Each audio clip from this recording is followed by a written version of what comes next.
You know, every great empire has an origin story. A single moment, a single spark, where destiny is basically forged. Today, we're diving into one of the most powerful of them all, the story of a young chieftain's vision that would literally give birth to the Ottoman Empire. So let's set the scene, right? Our story kicks off in a time of total chaos. You got to imagine Western Anatolia at the very end of the 13th century. It's this landscape of crumbling power, but also immense opportunity, where the fate of the entire future is really about to be decided. To really get what's about to happen, we first have to look back at what was ending. A whole era was closing, defined by the fading strength of a once mighty empire and, well, the final words of a legendary leader. So what did this world actually look like? Well, the Seljuk Empire, which used to be the big power in the region, was pretty much a shadow of its former self. You had these local lords called emirs who were just fighting each other for scraps of power. And borders? Forget about it. They weren't firm lines on a map, they were totally fluid, constantly being pushed and pulled.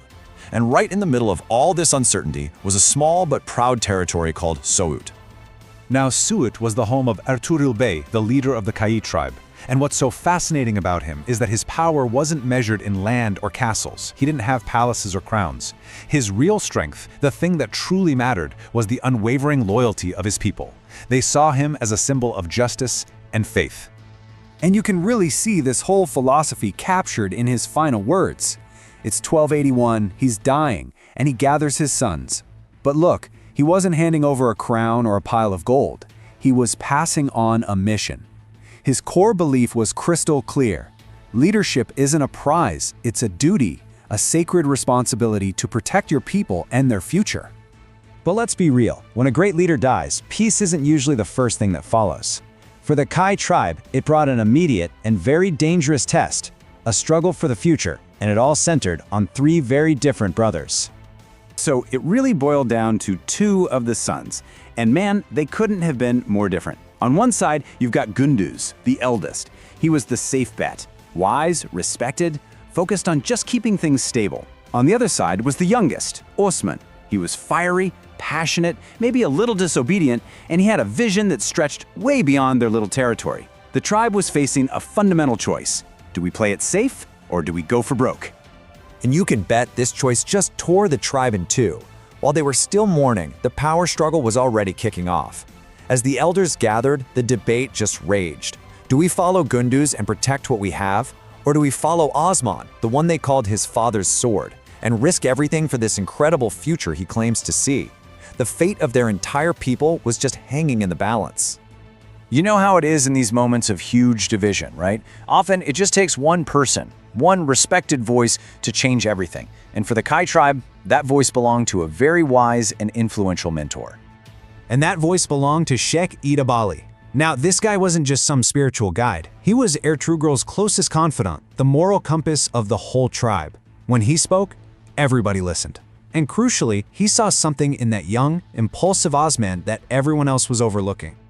And then, he drops this line that just changes the whole game. With this incredibly powerful endorsement, Idabali didn't just pick a leader. No, he framed Osman as a figure of destiny. He wasn't just another chief. He was a light against the darkness, a force that fear couldn't touch. This, right here, was the moment everything pivoted. Well, after that, the debate was pretty much over. The sheikh's words settled it. The council came together and Osman was named the new bey. But winning the top spot, that's the easy part. Knowing what to do with that power, that's a whole other challenge, and his real test was just beginning. Okay, so Osman has the title. He's the bey. But a title is just a title, right? He needed something more, a real purpose, a mandate that went way beyond just simple leadership. And he would find it, not on the battlefield, but in a prophetic dream. And you gotta understand, Osman's position was, well, it was on a knife's edge. The Byzantine lords next door, they saw him as a threat. The other Turkic tribes, they saw him as an upstart and were jealous. He was surrounded by suspicion and hostility. He didn't just need a strategy, he needed a reason, a higher calling to justify the huge risks he was about to take. And he found that higher purpose, that reason, in the one place he could, with his mentor, Sheikh Idabali. After a night spent in prayer and reflection, Osman had a dream, a vision, so powerful, it would literally become the founding myth of an entire empire. Okay, so let's break this dream down because the symbolism here is just wow. It's off the charts. It starts with a moon, representing Idabali's wisdom in his daughter, rising from the sheikh's chest and entering Osman's own heart. From that light, this gigantic tree just explodes into being, its branches covering the entire world. And from its roots flow the four great rivers of civilization, the Tigris, Euphrates, Danube, and Nile. And under its leaves, people from all nations are just gathered in peace. I mean, come on, that's not just a dream, that's a divine blueprint for a world-spanning empire. So you can imagine, when Osman tells the sheikh about this dream, the meaning is crystal clear. No hesitation. Idabali confirms it. This wasn't just a dream, it was a divine promise.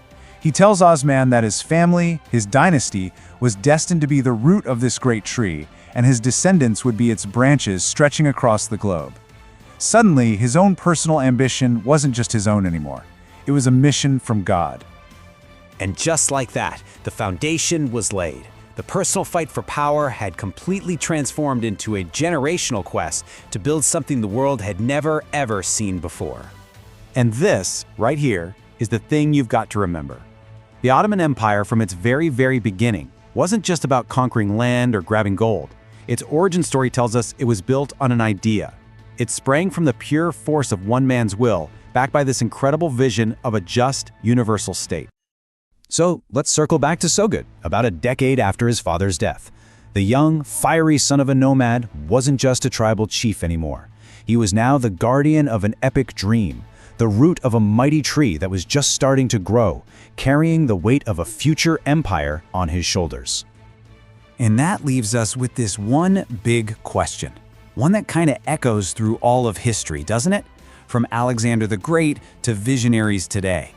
How does the private, internal dream of one single person ignite and transform into the shared destiny of millions?